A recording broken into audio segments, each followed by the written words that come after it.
नमस्कार मित्रांनो, Agnipankh career academy मालेगावच्या सर्व विद्यार्थ्यांचं आजच्या या खास सेशनमध्ये खूप खूप स्वागत आहे. शुभम बोराडे सरांच्या मार्गदर्शनाखाली तयार केलेले हे सखोल विश्लेषण खास तुमच्यासाठी आहे.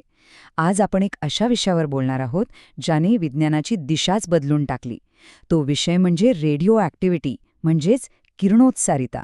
हा फक्त परीक्षेपुरता मर्यादित विषय नाहीये, तर खऱ्या अर्थाने एक भन्नाट जादू आहे. चला तर मग सुरू करूया. आजच्या या विश्लेषणात आपण काय काय पाहणार आहोत तर अगदी सुरुवातीला याची बेसिक ओळख करून घेऊ, मग किरणांचे प्रकार आणि त्यांची तुलना पाहू. त्यानंतर हाफ लाईफ म्हणजे काय आणि याचे रोजच्या जीवनातले उपयोग समजून घेऊ, आणि शेवटी थेट अग्निवीर परीक्षेच्या दृष्टीने काही महत्त्वाच्या प्रश्नांचा सराव करू. तर आपला पहिला भाग आहे किरणोत्सारिता, एक ओळख. आता किरणोत्सारिता म्हणजे नेमकं काय आहे? बघा, निसर्गात प्रत्येकालाच स्टेबल म्हणजेच स्थिर व्हायचं असतं. काही अणूंचे केंद्रक, ज्यांच्यात प्रोटॉन्सपेक्षा न्यूट्रॉन्सची संख्या खूप जास्त असते, त्यातून प्रचंड अस्थिर असतात. मग ते शांत होण्यासाठी म्हणजेच स्टेबल होण्यासाठी काय करतात? तर ते स्वतःमधून सतत काही ऊर्जा किंवा किरणे बाहेर फेकत राहतात. अस्थिरतेकडून स्थिरतेकडे जाण्याचा हा जो नैसर्गिक प्रवास आहे ना, त्यालाच आपण किरणोत्सारिता म्हणतो. हे लॉजिक लक्षात ठेवलं की कन्सेप्ट कधीच विसरणार नाही. बरं, याचा शोध कसा लागला? साल होतं 1896. शास्त्रज्ञ हेनरी बेकेरेल हे युरेनियमवर प्रयोग करत होते आणि अचानक त्यांना या अदृश्य ऊर्जेचा शोध लागला. स्पर्धा परीक्षांमध्ये हे नाव हमखास विचारलं जातं बरं का. नंतरच्या काळात मेरी क्युरी आणि पियरे क्युरी यांनी यावर अजून खोलवर रिसर्च केला. या दिग्गजांच्या मेहनतीमुळेच आणि योगदानामुळेच आज आपण अणुऊर्जेचा वापर एवढ्या सहजतेने करू शकतोय. पुढे जाऊया दुसऱ्या भागाकडे, किरणोत्सर्गाचे प्रमुख प्रकार. अणूमधून जे किरण बाहेर पडतात ते मुख्यत्वे कोणते असतात? तर अल्फा आणि बीटा किरणांमधील फरक अगदी सोपा आहे. अल्फा किरण हे पॉझिटिव्ह म्हणजेच धनभारित असतात. त्यांच्यावर +2 चार्ज असतो. हे थोडे जड असल्यामुळे त्यांचा वेग आणि भेदनक्षमता एकदम कमी असते. म्हणजे एका साध्या कागदानेही तुम्ही त्यांना अडवू शकता. ते अगदी हिलियमच्या अणुकेंद्रासारखे असतात. आता याच्या अगदी उलट बीटा किरण असतात. हे निगेटिव्ह इलेक्ट्रॉन्स असतात, ज्यावर -1 चार्ज असतो. हे खूप हलके असल्याने अल्फापेक्षा त्यांचा वेग आणि आरपार जाण्याची क्षमता खूप जास्त असते. यांना थांबायला कागद चालत नाही. तिथे ॲल्युमिनियमचा पातळ पत्रा लागतो. हे 2 विरुद्ध स्वभाव लक्षात ठेवले की निम्मा अभ्यास तिथेच झाला. आणि आता ह्या दोघांचा बॉस गॅमा किरणे. हे इलेक्ट्रोमॅग्नेटिक वेव्स म्हणजेच विद्युत चुंबकीय तरंगे असतात. विशेष म्हणजे यांच्यावर कसलाही चार्ज नसतो. हे न्यूट्रल असतात, पण त्यांचा वेग थेट प्रकाशाच्या वेगा इतका असतो. यामुळेच त्यांची भेदन क्षमता म्हणजेच पेनिट्रेशन पॉवर सगळ्यात जास्त असते. हे मानवी शरीराच्या आरपार अगदी सहज जाऊ शकतात. गॅमा किरणांना थांबवायचं असेल तर साध्या गोष्टी चालत नाहीत. त्यासाठी शिसे म्हणजेच लेडचा जाड थर किंवा थेट जाड कॉन्क्रीटची भिंतच लागते. अत्यंत धोकादायक पण तितकेच महत्त्वाचे. आता पाहूया तिसरा भाग, किरणांची तुलनात्मक माहिती. ही माहिती खऱ्या अर्थाने तुमची एक्झाम चीट शीट आहे. अल्फाचा चार्ज +2, वेग कमी आणि भेदनक्षमता सर्वात कमी. बीटाचा चार्ज -1 आणि बाकी सगळं मीडियम. पण गॅमाची गंमत बघा, चार्ज 0 आहे, वजनही नाहीये, तरीही वेग थेट प्रकाशा एवढा आणि भेदनक्षमता जगात भारी. परीक्षेमध्ये हाच विरोधाभास विचारून कन्फ्यूज केलं जातं, पण ही तुलना डोक्यात फिट बसली की मार्क पक्के.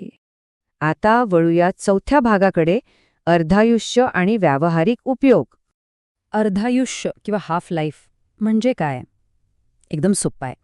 एखाद्या किरणोत्सारी पदार्थाचे बरोबर अर्धे अणू विघटित होण्यासाठी म्हणजेच नष्ट होऊन वेगळ्या मूलद्रव्यात रूपांतरित होण्यासाठी लागणारा वेळ.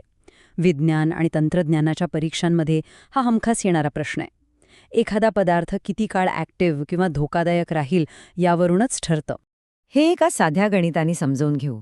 समजा तुमच्याकडे 100 ग्रॅम किरणोत्सारी पदार्थ आहे. एका हाफलाईफनंतर तो 50 ग्रॅम राहील, दुसऱ्या हाफलाईफनंतर 50चे अर्धे म्हणजे 25 ग्रॅम होईल आणि त्यानंतर 12.5 ग्रॅम. म्हणजे प्रत्येक टप्प्यावर वजन आणि ताकद बरोबर निम्मी होत जाते. जर एखाद्या पदार्थाचं अर्धायुष्य 10 वर्ष असेल तर 100 ग्रॅमचं 50 ग्रॅम व्हायला बरोबर 10 वर्ष लागतील. हा उतरता क्रम डोळ्यांसमोर ठेवा, गणित कधीच चुकणार नाही. आता रेडिओ ॲक्टिव्हिटी म्हटलं की आपल्या डोळ्यांसमोर फक्त बॉम्ब येतात. पण तसं नाही आहे. याचे खूप भन्नाट व्यावहारिक उपयोग आहेत. वैद्यकीय क्षेत्रात कॅन्सरच्या गाठी जाळण्यासाठी किंवा एक्स-रे आणि सखोल स्कॅनिंगसाठी याचाच वापर होतो. उद्योगांमध्ये धातूची जाडी अचूक मोजण्यासाठी किंवा विमानांच्या पार्ट्समधील अदृश्य क्रॅक शोधण्यासाठी हे तंत्रज्ञान वापरतात. शेतीत नवीन बियाणे तयार करण्यासाठी आणि सगळ्यात महत्त्वाचं म्हणजे न्यूक्लिअर रिॲक्टरमधून संपूर्ण शहराला पुरेल एवढी वीज तयार करण्यासाठी ह्याच शक्तीचा वापर होतो. पण मित्रांनो, नाण्याला दोन बाजू असतात. जसे फायदे आहेत तसे अतिशय गंभीर धोकेही आहेत. या किरणांच्या अतिसंपर्कात आल्यास कॅन्सर होऊ शकतो, स्किन डॅमेज होऊ शकते आणि सर्वात भयानक म्हणजे जेनेटिक म्युटेशन्स होऊ शकतात, जे पुढच्या पिढीपर्यंत जातात. म्हणूनच शास्त्रज्ञ हे अदृश्य किरण मोजण्यासाठी गीगर काउंटर आणि शरीरावरील डोस मोजण्यासाठी डोसीमीटर ही खास उपकरणं वापरतात. या उपकरणांमुळेच सायंटिस्ट सुरक्षितपणे संशोधन करू शकतात. चला तर मग आता 5वा आणि सर्वात महत्त्वाचा भाग, अग्निवीर परीक्षेसाठी सराव. परीक्षेला जाण्यापूर्वी हे मोजके पण हमखास गुण देणारे मुद्दे पक्के करून जा.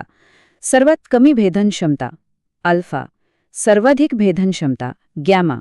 शोध कोणी लावला? Henry Becquerel. अर्धायुष्य म्हणजे काय? पदार्थाचे अर्धे विघटन होण्याचा वेळ. आणि गॅमा किरणांना कोण अडवतं? शी-से म्हणजेच लीड. हे 5 मुद्दे म्हणजे तुमच्यासाठी एक्झामचं ब्रह्मास्त्र आहेत. आता मी काही प्रश्न विचारतो, मनातल्या मनात उत्तर द्यायचा प्रयत्न करा. प्रश्न पहिला, किरणोत्सारितेचा शोध कोणत्या शास्त्रज्ञाने लावला? आठवलं? अगदी बरोबर. उत्तर आहे हेनरी बेकरेल. मेरी क्युरींचे नाव अनेकदा येतं, पण मूळ शोध हा बेकरेल यांचाच आहे बरं का. प्रश्न दुसरा, सर्वाधिक भेदन क्षमता म्हणजेच पेनिट्रेशन पॉवर कोणत्या किरणांची असते? मगाशीच आपण पाहिलंय.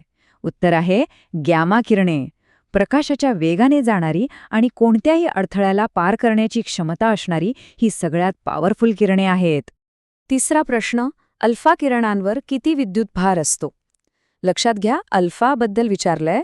उत्तर आहे +2. ते पॉझिटिव्ह असतात आणि आकाराने थोडे जड असतात. आणि शेवटचा सराव प्रश्न, गॅमा किरणे अडवण्यासाठी कोणता पदार्थ वापरला जातो? त्यांच्यापासून वाचण्यासाठी काय लागतं? उत्तर आहे शी-से किंवा लेड. हे खूप जड असल्यामुळे ते या घातक किरणांना आरपार जाण्यापासून रोखू शकतं. बघा, विज्ञानाची ही दुहेरी बाजू किती अफाट आणि विचार करायला लावणारी आहे ना, जी अदृश्य शक्ती मानवी जनुकांत बदल करून विनाश घडवू शकते. अगदी तीच शक्ती आपण कॅन्सरसारख्या आजारांवर मात करण्यासाठी आणि भविष्यातली वीज मिळवण्यासाठी वापरतोय. विज्ञानातला हाच बॅलन्स समजून घेणं काळाची गरज आहे. मित्रांनो, मला खात्री आहे की अग्निपंख करिअर अकॅडमीच्या सर्व विद्यार्थ्यांसाठी हे विश्लेषण नक्कीच फायदेशीर ठरलं असेल. या सर्व मुद्द्यांची छान रिव्हिजन करत रहा. तुमच्या पुढच्या वाटचालीसाठी आणि आगामी परीक्षेसाठी खूप खूप शुभेच्छा.